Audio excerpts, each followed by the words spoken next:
మన్యం జిల్లాలో పెరుగుతున్న విష జ్వరాలు, రోగులతో కిటకిటలాడుతున్న జిల్లా కేంద్ర ఆసుపత్రి. విస్తృతంగా వైద్య పరీక్షలు నిర్వహిస్తున్నామన్న వైద్యాధికారులు.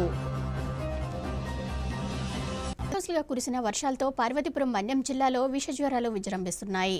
జ్వరపీడిత బాధితులతో మన్యం జిల్లా కేంద్ర ఆసుపత్రి కిక్కిరిసిపోతుంది. ఆసుపత్రి ఓపీ విభాగం రోగులతో కిటకిటలాడుతుంది.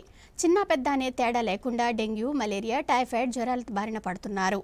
దీనికి తోడు కాళ్లు, కీళ్ళనొప్పులతో ఇబ్బంది పడుతూ వైద్యులను ఆశ్రయిస్తున్నారు.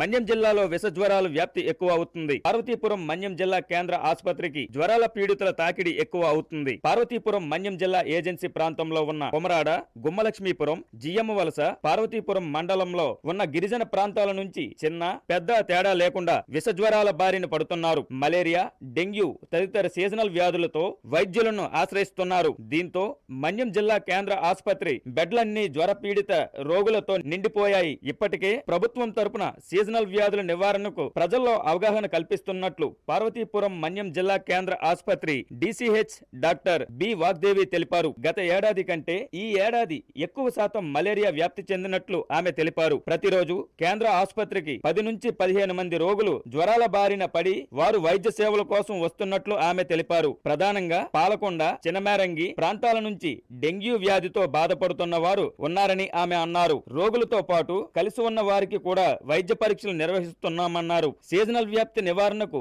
అన్ని రకాల చర్యలు తీసుకుంటున్నట్లు ఆమె తెలిపారు. జ్వరాలకు సంబంధించిన మందులను ఇప్పటికే ప్రాథమిక ఆరోగ్య కేంద్రాల్లో అందుబాటులో ఉంచినట్లు తెలిపారు. సడన్ గా వాతావరణం మార్పులు, వర్షాలు పడడం వల్ల ఫీవర్స్ అయితే జనాల్లో చాలా ఎక్కువ నమోదవుతూ ఉన్నాయి. ఓపీలో కూడా ప్రతిరోజు ఒక 50 నుంచి 60 మంది ఫీవర్స్ తో రావడం జరుగుతుంది. ఇందులో కొన్ని వైరల్, ఎక్కువ భాగం వైరల్ ఫీవర్స్ ఉంటున్నాయి. వాటిలో మలేరియా కూడా ఒక 8-10 వరకు మలేరియా కేసెస్ నమోదవుతున్నాయి. కొన్ని ఏరియాస్ లో ఎస్పెషల్లీ చినిమారంగి మరియు పాలకొండ ఏరియాస్ నుంచి డెంగీ కేసులు కూడా నమోదవడం జరుగుతుంది. రోజు ఒక 2 నుంచి 3 వరకు. ఈ ఫీవర్స్ అన్నిటికీ సర్వేలెన్స్ చేయించడం, వీటిని నోటిఫై చేసి వాటి చుట్టుపక్కల ఉన్న వాళ్ళకి కూడా స్క్రీనింగ్ చేసి టెస్టులు చేసి వాళ్ళని కూడా అడ్మిట్ చేసి ట్రీట్మెంట్ చేయడం జరుగుతుంది. ఈ ఫీవర్ కేసెస్ అన్నిటికీ సరిపడా మందులు గాని, వైద్య సదుపాయానికి సరిపడా విధి గాని ప్రతి హాస్పిటల్లోనూ, మన జిల్లాలో ఉన్న 8 హాస్పిటల్స్ లో కూడా అన్నిట్లోనూ రెడీ చేయడం జరిగింది. మందులు